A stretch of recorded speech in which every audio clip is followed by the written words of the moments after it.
ఈ నెల 17వ తేదీన నర్సరావుపేటలో జరిగే బ్యాంకర్ల సమావేశానికి సీఎం చంద్రబాబు నాయుడుతో పాటు దేశ ఆర్థిక శాఖ మంత్రి నిర్మలా సీతారామన్ పల్నాడుకు రానున్నారని ఎంపీ లఘు శ్రీ కృష్ణదేవరాయలు తెలియజేశారు. ఈ సందర్భంగా ఎంపీ కృష్ణదేవరాయలు మీడియాతో మాట్లాడుతూ కేంద్ర ప్రభుత్వ పథకాలకి సంబంధించిన లోన్ అర్జీలు స్వీకరించబోతున్నామని చెప్పారు. 1500 కోట్ల నుంచి 2000 కోట్ల రూపాయల వరకు రుణాలు ప్రభుత్వ ప్రైవేటు బ్యాంకు నుంచి ఇవ్వనున్నామని తెలిపారు. కస్టమర్ దగ్గరికి బ్యాంకర్స్ ని తీసుకొచ్చే ప్రయత్నం చేస్తున్నామని చెప్పారు. పేద, దిగువ మధ్య తరగతి ప్రజలకి ఉపయోగకరంగా ఉండే విధంగా ఈ లోన్స్ ఉంటాయని చెప్పారు. కేంద్ర ప్రభుత్వ పథకాలను ప్రజలకి అందజేయాలన్నదే ఈ సమావేశం ముఖ్య ఉద్దేశం అని తెలిపారు. కారణం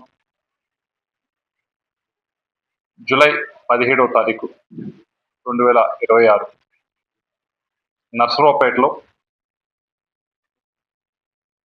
దేశ ఆర్థిక శాఖ మంత్రి గారు నిర్మలా సీతారామన్ గారు విచ్చేయనున్నారు.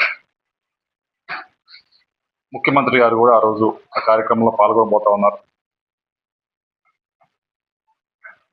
ఆ రోజు జరగబోయే కార్యక్రమం ఏమిటి అంటే క్రెడిట్ అవుట్ రీచ్ అనేది. ఈ కార్యక్రమంలో ముఖ్యమైనది ఆ ఒక్క రోజులోనే ముఖ్యమంత్రి గారి చేతుల మీద, అలాగే ఆర్థిక మంత్రి గారి చేతుల మీదుగా పల్నాడు నియోజకవర్గానికి సంబంధించి 1500 కోట్ల నుంచి 2000 కోట్ల దాకా వివిధ central government schemes, PM Vishwakarma అనుకోండి, పిఎం స్వనిధి అనుకోండి, పిఎం ఈజీపీ అనుకోండి, పిఎం ఎఫ్ఎంఈ అనుకోండి, ఇలాంటి వేరు లోన్ స్కీమ్స్ ఉన్నాయి. వీటన్నిటినీ కూడా ఆ రోజు అప్లికేషన్స్ ఎవరైతే పెట్టుకున్నారో వారందరికీ కూడా డెలివర్ చేయబోతా ఉన్నారు.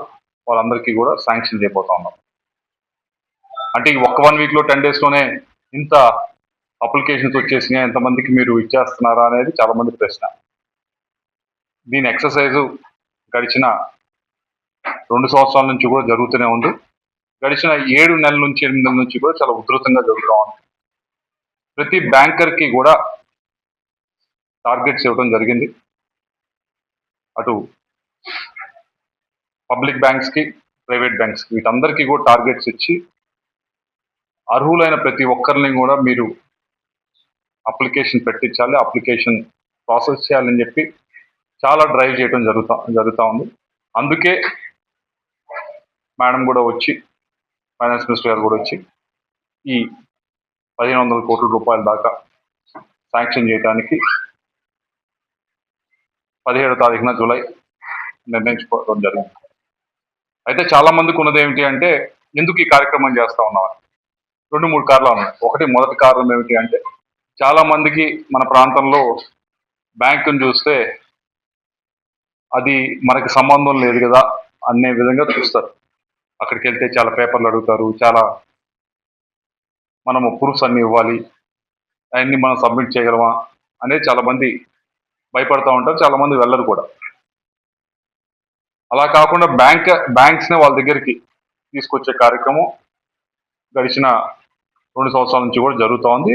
లాస్ట్ 8 months నుంచి చాలా ఉధృతంగా జరుగుతూ ఉంది. వాళ్ళ దగ్గరికి వచ్చి పెట్టండి మీరు అప్లికేషన్స్, మాకు టార్గెట్స్ ఉన్నాయి, మేము మీట్ అవ్వాలి అని చెప్పి వాళ్ళని చాలా డ్రైవ్ చేయడం జరిగింది. అందుకని మొదటి కారణం ఆ బ్యాంకర్ దగ్గరికి కస్టమర్ అంటే పెద్ద బిజినెస్ వాళ్ళు వెళ్ళటం వేరు. అలా కాకుండా సామాన్యులు, మధ్య తరగతి, దిగువ మధ్య తరగతి వాళ్ళని కూడా దానికి అంతెందుకు రోడ్ సైడ్ వెండర్స్ని కూడా దాంట్లో భాగస్వామ్యం చేసే విధంగా ఈ కార్యక్రమం చేస్తాం. అందరికీ జరిగింది. రెండో కారణం ఏమిటి అంటే చాలా మందికి అలవాటు ఏంటి అంటే వ్యాపారం చేస్తూ ఉంటారు. ఇందాక నాకు రోడ్ సైడ్ వెండర్స్ కానీ, లేకపోతే పొలాలు వేస్తుంటారు రైతులు కానీ, వీళ్ళందరికీ అలవాటు ఏమిటి అంటే బ్యాంకర్ దగ్గరికి వెళ్ళి ఇన్ని పేపర్లు ఇచ్చే బదులు బయట ₹2, ₹3 వడ్డీ తీసుకుంటే ఈజీ కదా అనుకుంటారు. సంపాదించిందంటే అటే పోతూ ఉంటుంది. కాదు, దాన్ని అలా కాకుండా ఏదో వడ్డీ వ్యాపారుల చేతిలో వీళ్ళు బలి కాకుండా, ఇబ్బంది పడకుండా ఉండాలి అంటే బ్యాంకింగ్లోకి తీసుకొస్తే ఒక డిసిప్లైన్ అనేది వస్తుంది బిజినెస్ పరంగా. అలాగే వచ్చే ఇంట్రెస్ట్ కూడా తక్కువకు వస్తుంది. చాలా స్కీమ్స్ ఉన్నాయి కేంద్ర ప్రభుత్వం. దాంట్లో ఇంట్రెస్ట్లో కూడా సబ్వెన్షన్ అంటే ఇంట్రెస్ట్ ఒకవేళ బ్యాంక్ ఇంట్రెస్ట్ 9% ఉంటే దాంట్లో 3 to 4% ఇంకా తగ్గించి అంటే 5%, 6% కూడా లోన్ ఇచ్చే ఉన్నాయి స్కీమ్స్.